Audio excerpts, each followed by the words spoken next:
প্রিয় BA fifth সেমিস্টারের ছাত্রছাত্রীরা, আজকে আমি যে বিষয় নিয়ে আলোচনা করব সেটি হচ্ছে তোমাদের যে হিস্ট্রি জেনারেল পেপার রয়েছে DSC A2 some aspect of European history.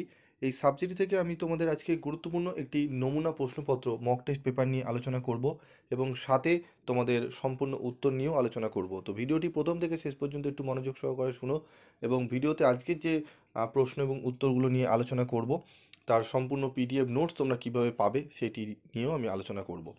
তো চলো প্রথমে দেখে নিই আমাদের একটি নমুনা প্রশ্নপত্র, যেটি অত্যন্ত গুরুত্বপূর্ণ। দেখে নেবো আমাদের প্রথমে আমাদের দেখো যে কোনো তিনটি প্রশ্নের উত্তর দাও। 5 নম্বরে তিনটি প্রশ্ন করতে হয়। তো সেখানে কি কি আসতে পারে মেটার্নিক ব্যবস্থা বলতে কী বোঝো, আসতে পারে রক্ত ও লোহের নীতিকে তুমি কিভাবে ব্যাখ্যা করবে, 1848 সালে ফ্রান্সে ফেব্রুয়ারি বিপ্লবের প্রত্যক্ষ কারণ কী ছিল, এটি আসতে পারে ফরাসি বিপ্লবের জন্য পূর্ব রাজতন্ত্রের দায়িত্ব কতখানি, এটি আসতে পারে কল্পনাশয়ী সমাজতন্ত্র বলতে কী বোঝো, এই প্রশ্নটিও আসতে পারে, অত্যন্ত গুরুত্বপূর্ণ। এমনস টেলিগ্রাম কি। তারপর রয়েছে দেখো এই প্রশ্নগুলো যে ক থেকে চ অবধি রয়েছে, এই প্রশ্নগুলো যদি ভালো করে তোমরা করো, এই প্রশ্নগুলো থেকে অন্তত তোমাদের কিছু প্রশ্ন তোমাদের প্রশ্নপত্রে হয়তো আসতে পারে, বা ডিটো হয়তো এই প্রশ্নপত্রই তোমাদের কিন্তু ছাপিয়ে দিতে পারে। তো মডেল প্র্যাকটিসে তোমরা জানো এর আগেও প্র্যাকটিস করেছো বিভিন্ন সেমিস্টারে, তোমরা আগের first semester, second semester, third সেমিস্টারে তোমরা অনেকটাই উপকৃত হয়েছো। তো এবারও আমি তার ব্যতিক্রম রাখিনি, আমি তোমাদের মডেল পেপার প্র্যাকটিস সেট তৈরি করে দিয়েছি এবং তোমাদের কোন কোন সাবজেক্টের মডেল প্র্যাকটিস সেট লাগবে অবশ্যই তোমরা কমেন্ট বক্সে লিখে জানাবে। তারপর দেখো আমরা দেখব পরবর্তী যে কোনো একটি প্রশ্নের উত্তর দাও 10 নম্বরের যে প্রশ্নটি আসতে পারে, প্রথম বিশ্বযুদ্ধের কারণগুলি আলোচনা করো, মহাদেশীয় অবরোধ প্রথা কীভাবে নেপোলিয়নের পতন ত্বরান্বিত করেছিল, এই প্রশ্নটি অত্যন্ত গুরুত্বপূর্ণ। ইতালিতে ফ্যাসিবাদের উত্থানকে তুমি কিভাবে ব্যাখ্যা করবে। এই তিনটি প্রশ্ন অবশ্যই খুব ভালো করে তোমরা রেডি করে নেবে, এগুলো পড়লে তোমরা অবশ্যই কিন্তু ইম্পর্টেন্ট প্রশ্নগুলো তোমরা প্রশ্নপত্রে পাবে। যে কোনো দুটি প্রশ্নের উত্তর দাও। 1771 থেকে 1914 পর্যন্ত সময়কালকে কি সাম্রাজ্যবাদের যুগ হিসাবে অভিহিত করা যায়।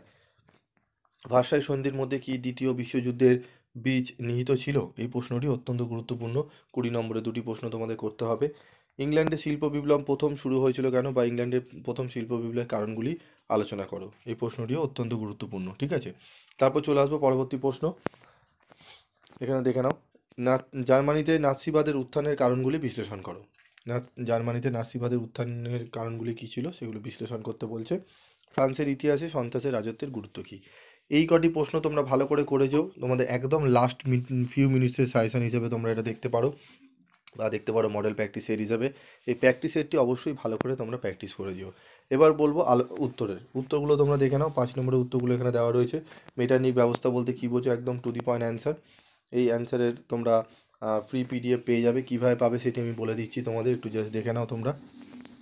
তারপর দেখো রয়েছে রক্ত লোহের নীতিকে তুমি কীভাবে ব্যাখ্যা করবে, এই প্রশ্নটিও রয়েছে এখানে। ঠিক আছে, তারপর রয়েছে দেখো এখানে রয়েছে কল্পনাশয়ী সমাজতন্ত্র বলতে কী বোঝো, এই প্রশ্নের অ্যান্সারটিও এখানে কিন্তু দেওয়া রয়েছে। ঠিক আছে, তারপর রয়েছে দেখো 1848 সালে ফ্রান্সে ফেব্রুয়ারি বিপ্লবের প্রত্যক্ষ কারণ, এই প্রশ্নের অ্যান্সারটিও এখানে দেওয়া রয়েছে, তোমরা চাইলে স্ক্রিনশটও তুলে নিতে পারো।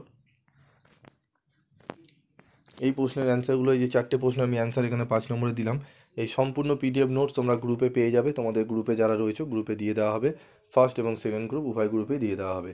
তো আজকের মতো ভিডিওটি এইটুকুই, দেখা হচ্ছে পরবর্তী ভিডিওতে। সকলে ভালো থাকবে, সুস্থ থাকবে এবং অবশ্যই PP স্টাডি ক্লাসের সঙ্গে যুক্ত থাকবে।